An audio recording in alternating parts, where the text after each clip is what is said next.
Praise the lord. మీ అందరికీ praise the lord. దేవుని నామమునకు స్తోత్రములు కలుగును గాక. దేవుని బిడ్డలారా, వాక్యాన్ని ధ్యానించుకుందాం. యెహెజ్కేలు గ్రంథము 2వ అధ్యాయము 1వ వచనము.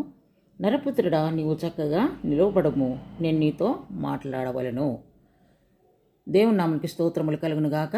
దేవుని బిడ్డలారా, చాలామందికి దేవుని యొక్క స్వరం వినాలని లేదా దేవుడు వారితో మాట్లాడాలని చాలా ఆశ కలిగి ఉంటారు జనాలు.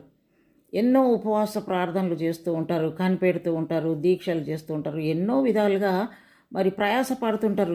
దేవుడు నాతో మాట్లాడాలా, ప్రభా నాతో మాట్లాడు అని అంటూ ఉంటారు. కానీ దానికంటే ముందుగా, దేవుడు మాట్లాడేదానికి ముందుగా నరపుత్రునికి, మానవునికి దేవుడు చెప్తున్న మాట, నీవు చక్కగా నిలవబడము.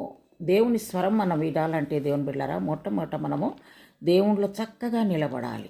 ఇప్పుడు మామూలుగా లోక సంబంధంగా ఒక ఉద్యోగానికి వెళ్ళినప్పుడు, ఉద్యోగం కొరకు అప్లై చేసినప్పుడు, ఇంటర్వ్యూకి వెళ్ళినప్పుడు ఆ అధికారుల ముందు మరి నడుము మీద చేతులు పెట్టి, లేకపోతే చెవులో చేతులు పెట్టి, లేకపోతే గోక్కుంటూ నిలబడి, మరి ఎన్నో రకాలుగా వంకర టింకరగా నిలబడితే వారు ఏం చేస్తారు? ఆ ఇంటర్వ్యూ తీసుకుంటే వాళ్ళు తీసుకెళ్ళినటువంటి ఆ రెజ్యూమ్ తీసి మొఖాన కొట్టి గేట్ అవుట్ అంటారు కదా.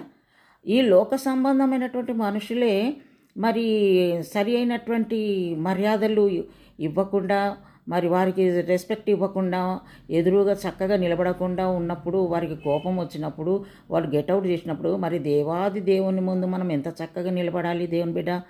మనము మాటలు చక్కగా ఉండాలి, మన ప్రవర్తన చక్కగా ఉండాలి, నోటిలో నుంచి బూతులు మాట రాకూడదు, చూపులు మంచిగా ఉండాలి, ఆలోచనలు మంచిగా ఉండాలి.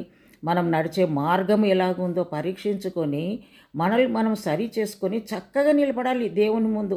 వంకర టింకర నిలబడితే లాభం లేదు. దేవుడి నీతో మాట్లాడాలంటే మొట్టమొదట నువ్వు పశ్చాత్తాపపడాలి. దేవుని సన్నిధిలో విరిగి నలిగిన హృదయంతో ప్రభువుని అడగాలి. ఆయన సన్నిధిలో మోకరించి ప్రార్థన చెయ్యాలి.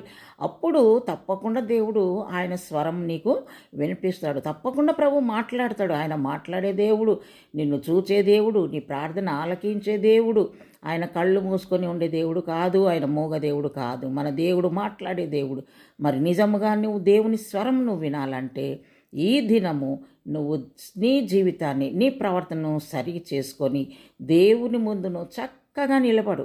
చక్కగా నిలబడితే దేవుడు తప్పకుండా ఆయన నీతో మాట్లాడతాడు. కనుక ఈ దినము మరి దేవుడు నీతో మాట్లాడుతున్న మాట, నరపుత్రుడా నువ్వు చక్కగా నిలబడు, నేను నీతో మాట్లాడవలసింది.